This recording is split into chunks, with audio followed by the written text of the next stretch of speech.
Hey guys, subscribe कीजिए और bell icon को दबाइए।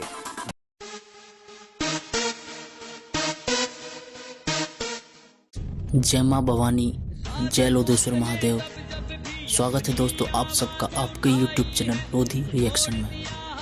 मैं अनिल सिंह राजपूत और एडवोकेट संजय सिंह लोधी जी हाजिर हैं फिर एक वीडियो के साथ। और आज का हमारा टॉपिक है ये सुनाओ शेरों की कहानी, मर गए पर हार न मानी, राजपूत था नाम उनका, माता रानी की मेहरबानी, स्वाभिमानी झुके नहीं, तलवारें कभी रुकी नहीं, भूखे प्यासे सो गए पर पैसों से वो बिके नहीं। दोस्तों आज की इस वीडियो में हम आपको रावत राजपूतों का इतिहास बताएंगे। हम बताएंगे कि रावत राजपूतों की उत्पत्ति कैसे हुई और ये भारतवर्ष में कहाँ कहाँ इनके ठिकाने हैं। और हम साथ में ये भी बताएंगे कि रावत राजपूतों के कितने किले हुए हैं और कितनी जागीरें हुई हैं। तो चलिए दोस्तों बिना किसी देरी के साथ वीडियो शुरू करते हैं।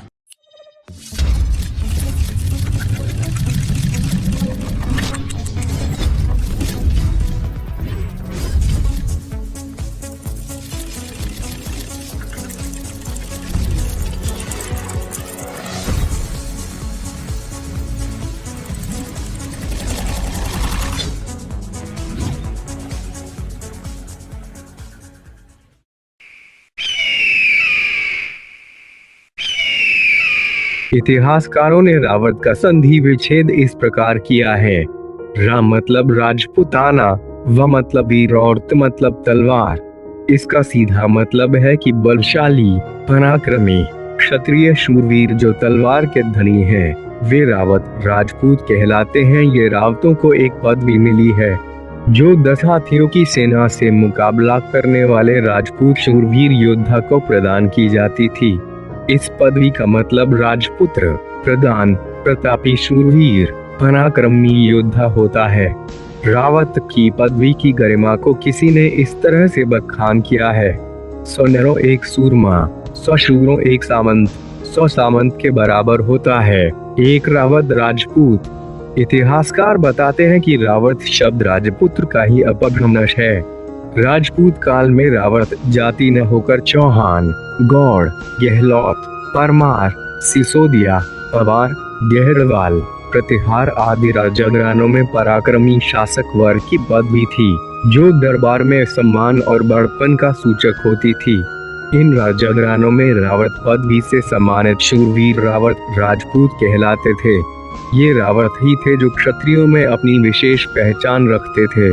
कहा जाता है कि राजस्थान में रावत की पदवी अनुवंशीय बरड़ राजपूतों में सबसे पहले विहल चौहान राजपूत सरदार को मिली थी। उनके पराक्रम पर मेवाड़ दरबार में रावल जैत सिंह द्वारा ये उपाधि दी गई थी। इसके लिए उन्हें 10 गांवों का गढ़बौर यानी 4 भुजा राज्य दिया गया था। रावत राजपूत स्वाभिमान के धनी रहे हैं। रावत राजपूतों ने अपना सिर कटाना स्वीकार कर लिया पर पराधीनता कभी भी पसंद नहीं की, जिसका एक गौरवमयी इतिहास रहा है। 1832 में फ्रांस के प्राकृतिक वेता मिस्टर जेकमेंट ने रावत राजपूतों के लिए लिखा था कि न तो कोई राजपूत राजा न ही कोई मुगल सम्राट इन्हें अपने वश में कर पाया। इन राजपूतों का राज्य हमेशा आजाद रहा। कहा जाता है कि उत्तराखंड में रावत राजपूत राजस्थान के राजपूताना परिवारों से आए थे। नैन सिंह रावत, जनरल बिपिन रावत, त्रिवेंद्र सिंह रावत जैसे ये बड़े नाम हैं जिन्होंने अपने तेज से हर किसी को अपनी तरफ आकर्षित किया है। गढ़वाल के 52 गढ़ों में से कई गढ़ों पर रावत जाति का राज रहा है।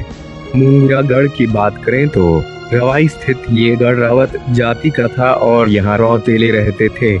इसके अलावा रामीगढ़ पर भी रावतों का ही राज रहा था। बिरालटागढ़ भी एक ऐसा गढ़ है जहां रावत जाति के राजपूतों ने राज किया था।